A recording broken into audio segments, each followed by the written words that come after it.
Hello बच्चों, चलिए प्रश्न को देखते हैं। इसमें कह रहा है कि निम्न अवकल समीकरणों की कोटि तथा घात लिखिए। और अवकल समीकरण दिया गया है L गुना डी दो क्यू बटा डी टी दो जोड़ R गुना डी क्यू बटा डी टी जोड़ क्यू बटा सी बराबर शून्य। तो दिए गए प्रश्न के लिए हमारे पास जो मुख्य अवधारणा है, मुख्य अवधारणा, तो दिए गए प्रश्न के लिए मुख्य अवधारणा लिखें।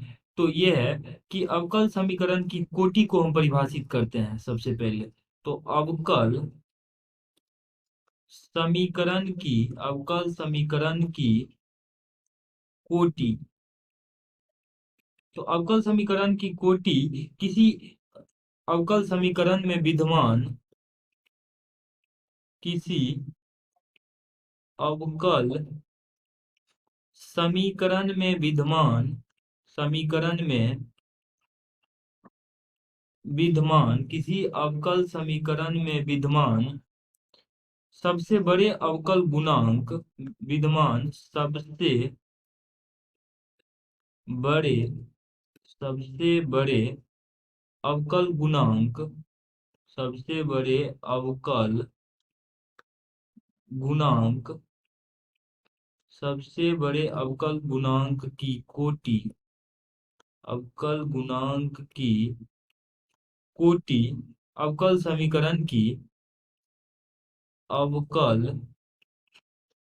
समीकरण की अवकल समीकरण की कोटि कहलाती है। अवकल समीकरण की कोटि कहलाती है।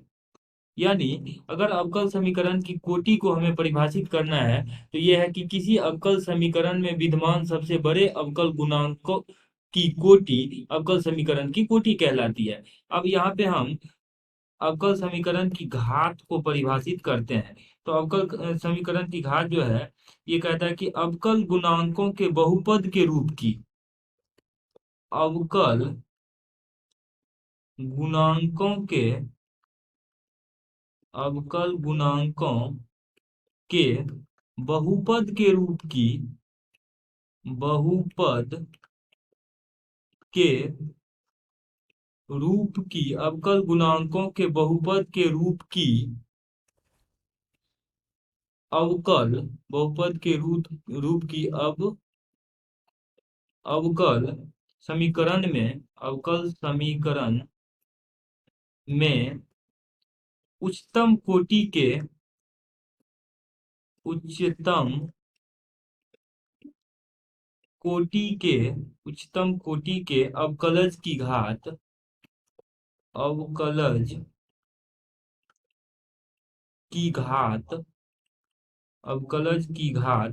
समीकरण की घात कहलाती है।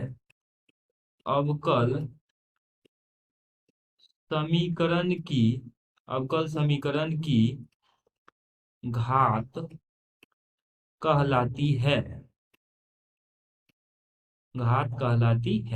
ये हमारे पास अवकल समीकरण की घात की परिभाषा है।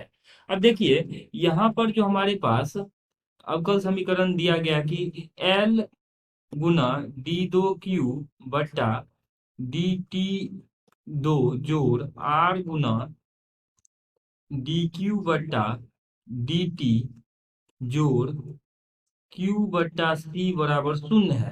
तो हमारे पास परिभाषा के अनुसार इस अवकल समीकरण का अगर कोटि की बात करें तो अवकल समीकरण का कोटि ये कहता है कि किसी अवकल समीकरण में विद्यमान सबसे बड़े अवकल गुणांक की कोटि अवकल समीकरण की कोटि कहलाती है। तो सबसे बड़े अवकल गुणांक क्या है यहाँ पे? दो है, क्योंकि यहाँ पे डी दो क्यू बटा डी टी दो यानी डी स्क्वायर क्यू बटा डी टी क्यू विद्यमान है, डी स्क्वायर क्यू बटा डी टी स्क्वायर विद्यमान है। तो इस स्थिति में इसका जो सब कोटि होगा दिए गए अवकल समीकरण का वो दो हो जाएगा। अब घात की बात करते हैं, दिए गए अवकल समीकरण के घात की बात करते हैं। कह रहा है कि अवकल गुणांकों के बहुपद के रूप की।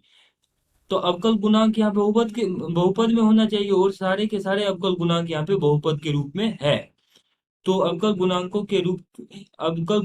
के बहुपद के रूप की अवकल समीकरण में उच्चतम कोटि के अवकलज की घात, उच्चतम कोटि के अवकलज की घात देखें तो यहाँ पर एक है, तो यही हमारे पास घात हो जाएगा। तो दिए गए अवकल समीकरण के लिए कोटि 2 है तथा घात 1 है। आशा करते हैं कि इस प्रश्न का हल आपको समझ में आया होगा। धन्यवाद।